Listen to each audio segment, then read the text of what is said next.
Hello everyone, welcome to the exam time. Sir, आज हम लोग करने वाले हैं पब्लिक फाइनेंस के टॉप 30 एमसीक्यूज जो कि सीयूईटी पीजी 2026 एमकॉम स्टूडेंट्स के लिए होने वाला होगा। जैसा कि तुम्हें पता होगा कि हम यूट्यूब पे हमने एमसीक्यू सीरीज स्टार्ट करी है, जहाँ पे हम लोग अलग अलग यूनिट्स के अलग अलग सब्जेक्ट्स के क्वेश्चंस डिस्कस करते हैं, टॉप 50 टॉप 30। तो उसी सीरीज में आज हम लोग करने वाले हैं पब्लिक फाइनेंस के एमसीक्यू, जो कि एग्जाम पॉइंट ऑफ व्यू से काफी ज्यादा इंपॉर्टेंट है। अगर चैनल पे पहली बार विजिट कर रहे हो, मुझे पहली बार देख रहे हो, तो चैनल को सब्सक्राइब करना और साथ ही साथ इस वीडियो को अपने दोस्तों तक शेयर जरूर से जरूर करना। अब यहाँ पे इंपॉर्टेंट बात ये होगी कि मैं तुम्हें बता दूं, अगर प्रिपेयर कर रहे हो सीयूईटी पीजी एमकॉम के लिए, तो कंप्लीट बैच अवेलेबल है तुम्हारे लिए, जिसके अंदर तुम्हें video lectures, PDF notes, online test, चाहे वो यूनिट टेस्ट हो या फुल लेंथ टेस्ट हो, previous year papers CBT mode में as well as PDF form, साथ साथ study material, doubt solving WhatsApp group जैसे तुम्हें फैसिलिटीज मिलती हैं, वो भी एक अफोर्डेबल प्राइस पे। तो अगर इंटरेस्टेड हो तो जाओ, इस कोर्स को ज्वाइन करो, एग्जाम टाइम ऐप पे अवेलेबल है। बिना किसी देरी के अपने आज के हम लोग सेशन को स्टार्ट करेंगे। तो सबसे फर्स्ट क्वेश्चन आपकी स्क्रीन पे आ चुका है, जो कि रिलेटेड है डेफिनेशन ऑफ पब्लिक फाइनेंस से। ठीक है, तो क्वेश्चन को फटाफट से पढ़ो और कोशिश करो जल्दी जल्दी आंसर करे, क्योंकि ये थियोरेटिकल सब्जेक्ट है, ज्यादा समय हमें इसमें लेना नहीं है। तो पहला क्वेश्चन है, who defined public finance as the income and expenditure of public authorities and the adjustment of one to another. तो क्या होगा इसका आंसर? क्या Adam Smith, Hugh Dalton, R M Grave और जे एम कीन्स, इन चार में से कौन से ऑथर थे जिन्होंने, या कौन से एक्सपर्ट थे जिन्होंने ये पर्टिकुलर डेफिनेशन दिया था, हमें बताना है।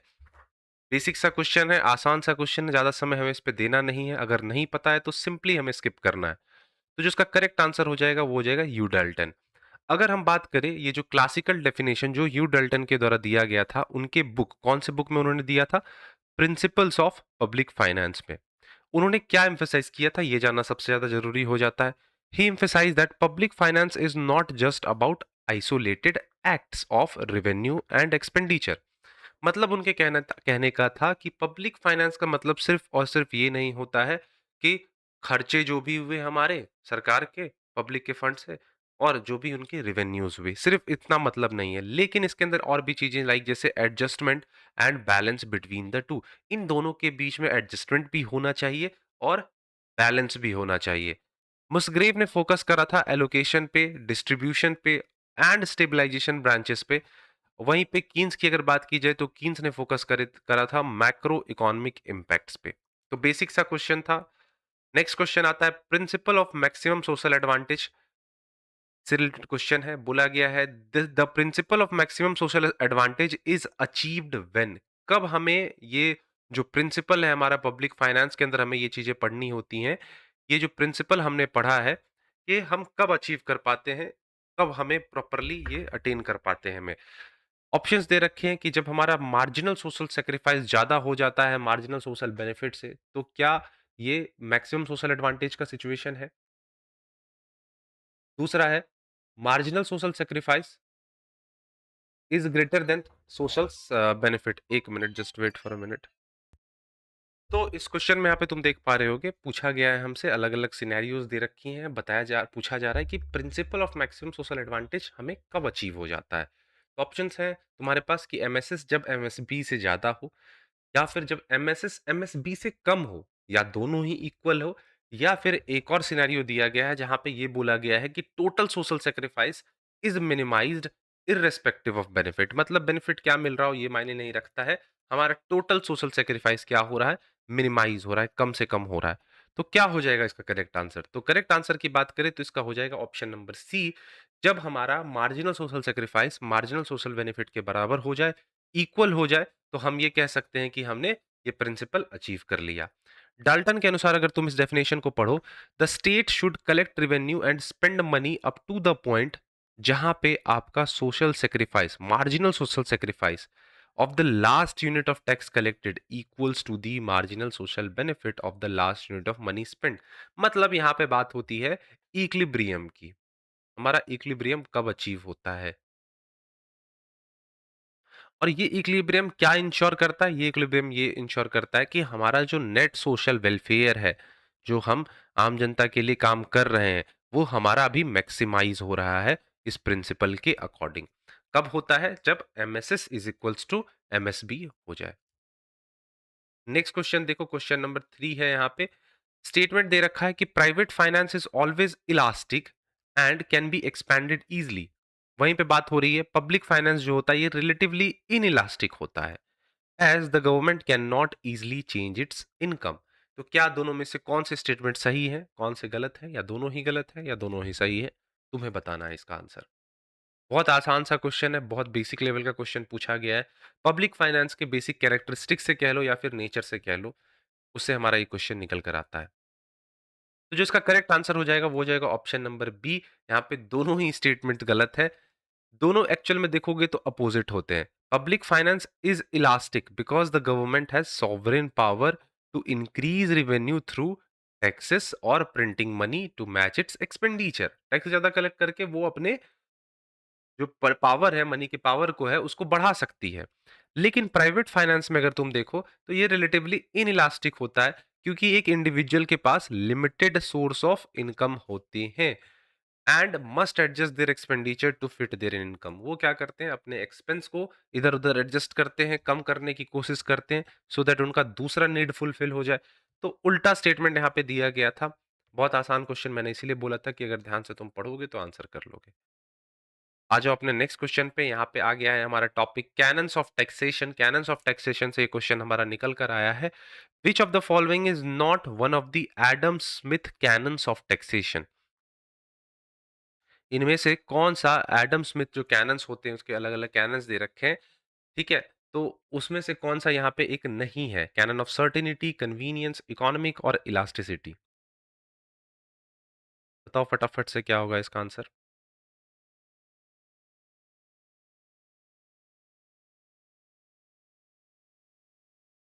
तो अगर हम इसके करेक्ट आंसर की बात करें तो हमारा करेक्ट आंसर हो जाएगा कैनन ऑफ इलास्टिसिटी। अब देखो, कैनन ने total 4 fundamental cannons sorry Adam Smith ने टोटल 4 कैनन्स दिए थे, जिसमें कौन-कौन से वो कैनन्स थे? इक्वालिटी, इक्वालिटी, सर्टेनिटी, कन्वीनियंस,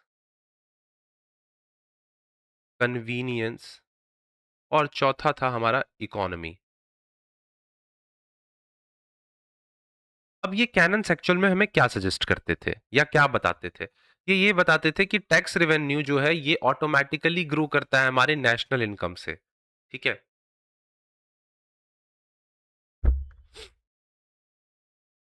तो कैनन ऑफ इलास्टिसिटी कोई कैनन नहीं है, ये हमें याद रखना है।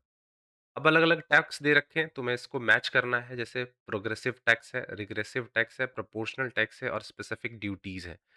तो इसे हमें मैच करना है लिस्ट 2 जिनके यहाँ पे सारे डिस्क्रिप्शंस दे रखे हैं। बताओ फटाफट से क्या इसका आंसर होगा? प्रोग्रेसिव टैक्स में क्या चीज़ें होती हैं? क्या रेट ऑफ टैक्स हमारा डिक्रीज़ होता है जैसे-जैसे इनकम बढ़ती जाती है, या फिर इंक्रीज़ होता है?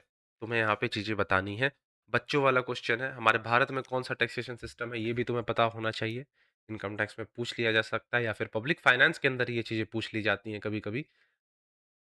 चलो, स्पेसिफिक ड्यूटी, जैसा कि तुम्हें पता होगा हमने ट्रेड ऑफ इंडिया वाला जब एमसीक्यू सेशन लिया था, तो उसमें भी हमने ये स्पेसिफिक ड्यूटी की बात की थी।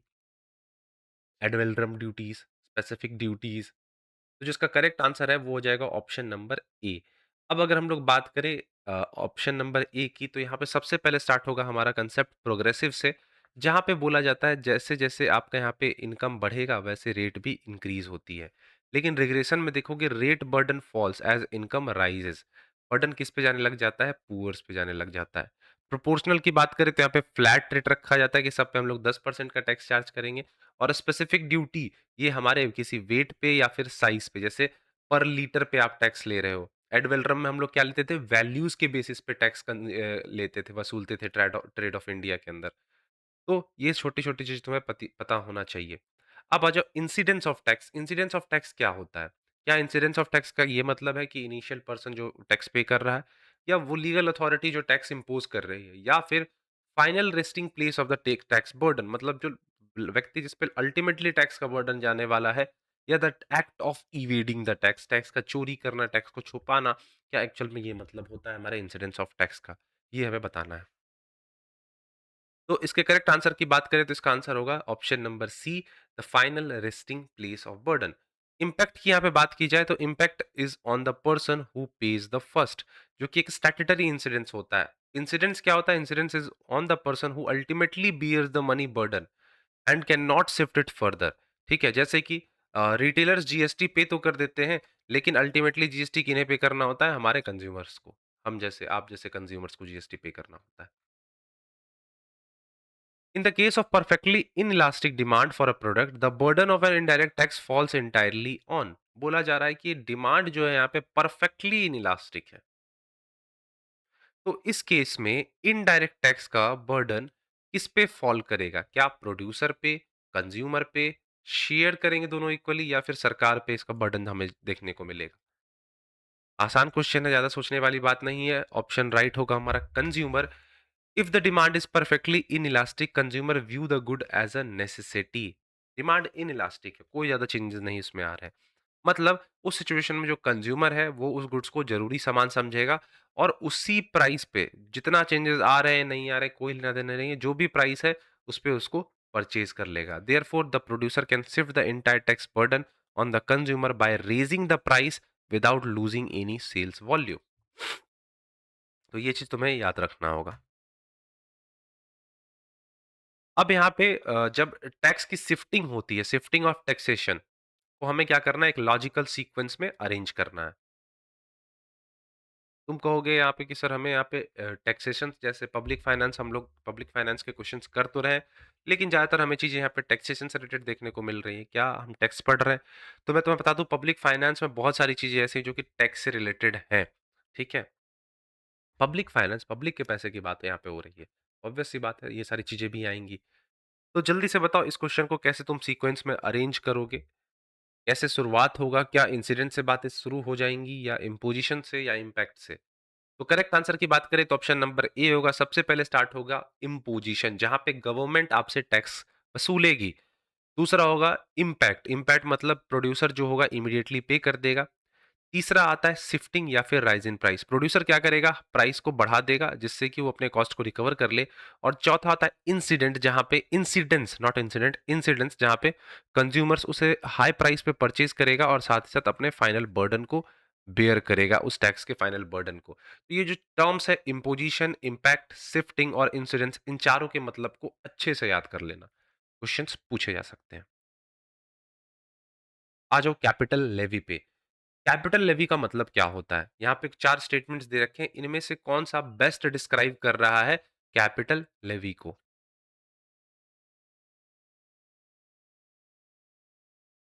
तो करेक्ट आंसर इसका हो जाएगा ऑप्शन नंबर बी। अब कैपिटल लेवी क्या होता है? कैपिटल लेवी एक एक्सेप्शनल नॉन रिकरिंग टैक्स है। किस पे ये लगता है? वेल्थ पे, या फिर कहो तो कैपिटल पे। Usually imposed after a war और मेजर क्राइसिस। समझ गए? ये एक्सेप्शनल है। ज़रूरी नहीं कि हमेशा ये हमें देखने को मिले।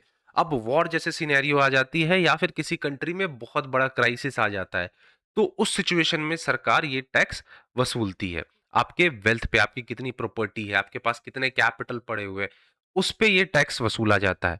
इसका स्पेसिफिक पर्पस ये होता है कि मैसिव अमाउंट ऑफ रेवेन्यू एक ड्रास्टिक सिचुएशन में, जब कंट्री क्राइसिस से, जब कंट्री किसी बर्डन से गुजर रही हो, उसके लिए जब उसे बहुत ज़्यादा पैसे की ज़रूरत होती है, तब सरकार यहाँ पे ये करती है। तो इसका करेक्ट आंसर हो जाएगा one time tax to reduce debt, मतलब अल्टीमेट कहूँ तो अपने डेट को कम करने के लिए सरकार ये काम करती है। Benefit theory of allocation suggest that. अगर बेनिफिट थ्योरी पढ़ रखा है तो बहुत इजीली आंसर करोगे। Benefit theory of allocation suggest that, क्या मतलब, क्या सजेस्ट करती है बेनिफिट ऑफ थ्योरी? तो सबसे पहले तुम्हें यह पता होना चाहिए कि बेनिफिट ऑफ थ्योरी होता क्या है। दिया किसने था? लिंडेल, और कहो तो एरिक्सन ने। यहाँ पे बोला गया कि ट्रीट्स टैक्स, टैक्स को क्या वो ट्रीट करेंगे? As a price paid for government service. Benefit theory इतनी सी ही बात एक्सप्लेन करता है कि टैक्स क्या है? आप सरकारी सर्विसेज जो ले रहे हो उसके लिए आप जो अमाउंट पे कर रहे हो वही टैक्स है। ये सजेस्ट करता है, it suggest an exchange relationship. If you use more public service, जैसे कि रोड्स हो गए, प्रोटेक्शन हो गए, you should pay more, similar to buying goods in market. तो ये बात की गई थी बेनिफिट थ्योरी में। तो बेनिफिट थ्योरी का मतलब हमारा क्या हो जाता है?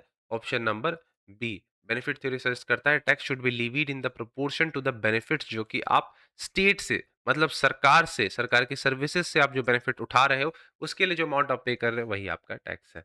ये बेनिफिट ऑफ थ्योरी हमें बताता है। क्वेश्चन नंबर 11 है, which canon of public expenditure suggest that public spending should not exceed the public revenue significantly? Canons की हमने बात की थी। यहाँ पे बोला जा रहा है कौन सा कैनन पब्लिक एक्सपेंडिचर का ये सजेस्ट करता है कि पब्लिक स्पेंडिंग जो है वो पब्लिक रेवेन्यू को एक्सीड नहीं करनी चाहिए। तो इसका राइट आंसर हो जाएगा option number B, canon of surplus. Canon of surplus ये एम्फेसाइज करता है किस पे? फिस्कल प्रूडेंस पे। ये एडवाइस करता है गवर्नमेंट को अपने बजट्स को बैलेंस रखना चाहिए और सरप्लस में रखना चाहिए, साथ ही साथ हैवी बोरोइंग्स को उसे अवॉइड करना। क्वेश्चन नंबर 12 पढ़ो और कोशिश करो आंसर करो। ऑप्शन यहाँ पे मेथड्स दे रखे हैं और मेथड्स के डेफिनेशन दे रखे हैं। किसके मेथड्स है ये? डेट रिडम्पशन मेथड्स है। तो यहाँ पे लिस्ट है तुम्हारा रेपिडिएशन, कन्वर्जन, सिंकिंग फंड और टर्मिनल एन्योटी। तो इसे तुम्हें इसके डेफिनेशन से मैच करना है। बताओ फटाफट से क्या इसका आंसर होगा।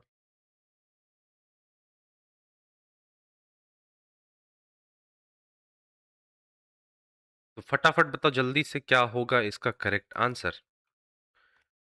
तो बहुत आसान क्वेश्चन तो नहीं मैं बोलूँगा, बहुत सारे स्टूडेंट ये पढ़ते नहीं है टॉपिक। तो अगर हम लोग इसका करेक्ट आंसर की बात करें, तो सबसे पहले अगर तुम कन्वर्जन के बारे में जा रहे हो, तो कन्वर्जन का क्या मतलब होता है? स्वैप हायर इंटरेस्ट और लो। उसके बाद अगर सिंकिंग फंड की बात करूँ, तो ये अलग से एक रीपेमेंट फंड होता है। टर्मिनल अथॉरिटी की बात की जाए तो टर्मिनल एन्युटी की बात की जाए तो ये एक एनुअल इंस्टॉलमेंट पेमेंट सिस्टम होता है। और रेपुटेशन की बात हो तो ये क्या है कि जब गवर्नमेंट पे करने से रिफ्यूज कर दे तो इसको हम लोग नाम देते हैं रेफ्यूजन। तो करेक्ट आंसर इसका हो जाएगा ऑप्शन नंबर ए। ठीक है, चलो क्वेश्चन नंबर 13 आंसर करो। Which of the following is an effect? इनमें से कौन सा इफेक्ट है किसका? Public expenditure on production. Public expenditure का प्रोडक्शन पे कौन सा यहाँ पे इफेक्ट है वो हमें बताना है। क्या ये हमेशा प्रोडक्शन को रिड्यूस करता है due to the resource diversion? हम रिसोर्स को अलग-अलग रास्ते में डाइवर्ट कर देते हैं, रास्ते इन द सेंस कि अलग-अलग चीज़ों में यूज़ करने के लिए। It increase production if spent on infrastructure and research and development. इसका कोई इफ़ेक्ट प्रोडक्शन पे नहीं होता है और ये सिर्फ़ और सिर्फ़ सर्विस सेक्टर को इफ़ेक्ट करता है। तो कौन-सा यहाँ पे एक इफ़ेक्ट है, हमें ये चीज़ बतानी है। तो करेक्ट आंसर इसका हो जाएगा ऑप्शन नंबर बी। बोला गया है कि public expenditure on infrastructures, education and health care ये इंप्रूव करती है एफिशिएंसी को और एबिलिटी को। किसके एफिशिएंसी और एबिलिटी को? वर्कफोर्स के एफिशिएंसी और एबिलिटी को। It creates external economies for the private sector thereby reducing the cost and increasing overall productivity. Obvious सी बात है, जब आप ये काम करोगे तो इससे क्या होगा कि आपके कॉस्टिंग में तो गिरावट आएगी ही, साथ ही साथ ओवरऑल प्रोडक्टिव कैपेसिटी बढ़ जाएगी। तो ऑप्शन नंबर यहाँ पे बी जो है ये क्या बताता है? Effect of public expenditure on production. It increases production if spent on infrastructure and research and development. Internal debt में does not reduce the aggregate wealth of the economy. ये बात की जा रही है एजर्शन में। रीजन उसको सपोर्ट करते हुए या फिर अगेंस्ट उसके जो भी हो, internal debt is merely a transfer of purchasing power from the citizens to the government within the same country. क्या ये चीजें सही है? एजर्शन बोलता है कि इंटरनल डेट जो है ये आपके एग्रीगेट वेल्थ को रिड्यूस नहीं करेगी, कम्युनिटी के एग्रीगेट वेल्थ को रिड्यूस नहीं करेगी। रीजन ये बोलता है, इसलिए ये रीजन ये बोल रहा है क्योंकि इंटरनल डेट कहता है कि इसका ये मतलब है कि परचेजिंग पावर आप आम जनता से कहाँ पे ट्रांसफर कर रहे हो? सरकार में, with in the same country. तो क्या दोनों चीजें सही है? ये हमें यहाँ पे बताना है। बताइए फटाफट से इसका क्या आंसर होगा। बेसिक बच्चों वाला क्वेश्चन है। करेक्ट आंसर हो जाएगा ऑब्वियस सी बात है ए। इंटरनल डेट का मतलब भी यही होता है जो मैंने तुम्हें समझाया। एक्सटर्नल डेट में क्या होता है कि मनी कंट्री छोड़कर जाती है या छोड़ के आती है। इंटरनल डेट में क्या होता है कि इज मनी चेंजिंग हैंड, सिर्फ और सिर्फ वो हाथ बदल रही है कहाँ पे? Within the nation. आ जाओ वैगनर्स लॉ के बारे में बात कर लेते हैं। Wagner's law relates to simple हम सीधा आंसर पे आते हैं। Adolf Wagner theorized that as an economy industrializes and social progress occurs, जैसे जैसे इकोनॉमीज में इंडस्ट्रीज आती जाएंगी, बड़े बड़े सेटअप्स होते जाएंगे, वहां पे सोशल प्रोग्रेस होनी शुरू हो जाएगी। The intensive and extensive activities of the state always increases. This leads to rise in public expenditure not just in absolute term but as in the proportion of GDP। मतलब ऐसा नहीं कि सिर्फ absolute आप क्वांटिटेटिवली कर रहे हो, GDP के भी मायने में भी ये चीज आपको देखने को मिलेगी। तो वैगनर्स लॉ जो है ये रिलेट करता है किससे? The inherent tendency of public expenditure to increase in growing economies. Budget का सीक्वेंस हमें बताना है, कैसे बजटरी प्रोसेस हमारे भारत में होता है। क्या सबसे पहले जनरल डिस्कशन करते हैं, या प्रेजेंटेशन होता है, या voting on demands, appropriation bill, या स्क्रूटनी बाय द कमिटीज? क्या होगा इसका करेक्ट आंसर, फटाफट से बताओ। तो अगर हम लोग इसके सही आंसर की बात करें तो ऑप्शन नंबर ए हो जाएगा। सबसे पहले हम लोग क्या करते हैं, एफएम जो होते हैं, फाइनेंस मिनिस्टर जो होते हैं, वो स्पीच को पढ़ते हैं, उसका जनरल डिस्कशन होता है, मतलब जो भी प्रिंसिपल्स होते हैं उस पर डिस्कशन होता है। फिर स्क्रूटनी होती है, हाउस जो होता है एडजर्न होता है, कमिटीज डिटेल्स चेक करती हैं, फिर वोटिंग की जाती है, उसके बाद अप्रोप्रिएशन होता है। ठीक है, क्लियर। आ जाओ प्राइमरी डेफिसिट पे। Which deficit indicates the true borrowing requirements of the government excluding interest payment? कौन सा डेफिसिट गवर्नमेंट सरकार के वो एक्चुअल में बोरोइंग रिक्वायरमेंट को दर्शाती है, डेफिसिट जो है हमारी इंडिकेट करती है उसको, इंटरेस्ट पेमेंट्स को छोड़कर। तो करेक्ट आंसर इसका हो जाएगा option number C. Primary deficit की अगर बात की जाए तो इसका फॉर्मूला होता है fiscal deficit minus interest payment. यहाँ पे बात ही क्या हुई थी, एक्सक्लूडिंग द इंटरेस्ट पेमेंट। तो हमारा जो प्राइमरी डेफिसिट होता है इसमें हम लोग क्या सबसे पहले क्या देखेंगे, फिस्कल डेफिसिट के अंदर आपको क्या देखने को मिलेंगे, borrowing for interest on the past loan. लेकिन जब बात होती है प्राइमरी डेफिसिट की तो सिर्फ और सिर्फ ये आपको करंट ईयर से रिलेटेड बातें बताएगी, करंट ईयर में आपने कितनी बोरोइंग की है। अगर ये जीरो है तो मतलब कि स्टेट की जो बोरोइंग है वो सिर्फ और सिर्फ इंटरेस्ट पे करनी है। Deficit financing in India, Indian context mainly refers to, deficit deficit financing क्या होता है एक्चुअल में, सबसे पहले तुम्हें ये पता होना चाहिए। डेफिसिट फाइनेंसिंग, तो डेफिसिट फाइनेंसिंग की अगर हम लोग बात करें तो इसका एक्चुअल में ये भी मतलब होता है, इंडिया के सेंस में अगर हम लोग बात करें तो इसका ये मतलब बताया जाता है कि आरबीआई से जब आप बोरो कर रहे हो। In India deficit financing technically implies the government जो है वो आरबीआई से बोरो कर रही है against the ad hoc treasury bill. मतलब एडहॉक ट्रेजरी बिल दे रही है, उसके बदले बोरोइंग्स कर रही है। आरबीआई क्या करेगा, यहाँ पे मोनेटाइजेशन करेगा, न्यू मोनेटाइजेशन करेगा टू फंड दिस, जिससे क्या होगा कि मॉनेटरी बेस बढ़ेगी, हो सकता है इससे इन्फ्लेशन की सिचुएशन भी आ जाए। डेफिसिट फाइनेंसिंग के क्या इम्पैक्ट पड़ सकते हैं, ये भी तुम्हें बताना होता है। क्या इससे डिफ्लेशन होगा, क्या मनी सप्लाई बढ़ेगा और उसकी वजह से इन्फ्लेशन आ सकते हैं, या एग्रीगेट डिमांड हो सकता है, या करेंसी की वैल्यू बढ़ सकती है। ऑब्वियस सी बात है, अभी हमने देखा मनी सप्लाई बढ़ेगा जिसकी वजह से इन्फ्लेशन बढ़ने के चांसेस काफी ज्यादा होते हैं। वोट ऑन अकाउंट से क्या समझते हो? Vote on account, what is an vote on, what is a vote on account? क्या होता है इसका मतलब? क्या ये एक ऐसा वोट है जिसके माध्यम से हम लोग फाइनेंस मिनिस्टर को रिमूव कर सकते हैं? क्या यहाँ पे हम लोग परमिशन मांगते हैं to spend money for a part of the year until the full budget is passed, जब तक पूरी तरह से बजट पास ना हो जाए?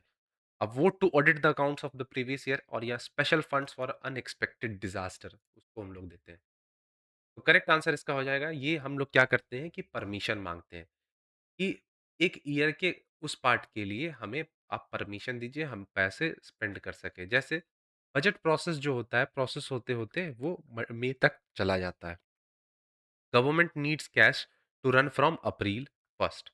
तो वोट ऑन अकाउंट जिसकी बात आर्टिकल 116 में की गई है, ये पार्लियामेंट को अलाउ करता है टू ग्रांट रफली 1/6 ऑफ द टोटल एक्सपेंडिचर। ठीक है, जितना टोटल एक्सपेंडिचर एलोकेट किया गया उसका वो 1/6 हिस्सा for the first 2 months to keep the administration running. ठीक है, मई लास्ट चला जाता है तो अप्रैल और मई कैसे सरकार रन करेगी? तो पार्लियामेंट यहाँ पे अलाउ करती है कि आपका जो एक्सपेंडिचर जो भी अमाउंट होगा उसका 1/6 अमाउंट आप उस 2 मंथ के लिए इस्तेमाल कर सकते। ठीक है, इसको हम लोग नाम देते हैं क्या, वोट ऑन अकाउंट। अच्छा, जीरो बेस्ड बजटिंग इस पे मैं चर्चा नहीं करूंगा, इसको खुद से देख लेना। Which article of the Indian Constitution requires the laying of the annual financial system? बताओ। देखो उतना इंपॉर्टेंट ये क्वेश्चन नहीं है, चाहो तो तुम स्किप भी कर सकते हो। तो करेक्ट आंसर इसका हो जाएगा ऑप्शन नंबर आर्टिकल 112, जहां पे प्रेसिडेंट आर्टिकल 112 मैंडेट करता है कि president shall cause to be laid before the parliament a statement of estimated receipts and expenditure, मतलब the constitution of the use of the term annual financial system. Budget की जगह वो term use कर सकते हैं। जीएसटी के बारे में आ जाते हैं, बात कर लेते हैं। इसमें से तुम्हें करेक्ट स्टेटमेंट आइडेंटिफाई करना है। क्या जीएसटी एक डायरेक्ट टैक्स है? क्या GST destination based consumption tax है? या इसके अंदर हमें कैस्केडिंग इफेक्ट देखने को मिलता है, या सिर्फ और सिर्फ ये स्टेट गवर्नमेंट्स कलेक्ट करेंगी? इनमें से कौन सा स्टेटमेंट करेक्ट है जीएसटी के संदर्भ में? तो करेक्ट आंसर हो जाएगा ऑप्शन नंबर बी। ये एक डेस्टिनेशन बेस्ड टैक्स है, मतलब जहाँ पे चीज़ें कंज़्यूम होंगी, वहाँ हम लोग टैक्स वसूलेंगे, ना कि जहाँ पे ये चीज़ें मैन्युफैक्चर होंगी। कैस्केडिंग क्या इफ़ेक्ट क्या होता है? देखो जीएसटी जो है ना कैस्केडिंग टैक्स को एलिमिनेट करती है, जो इफ़ेक्ट को मतलब इसका है टैक्स ऑन टैक्स। एक टैक्स पे और टैक्स लेना, उस चीज़ को यहाँ पे एलिमिनेट ही करती है।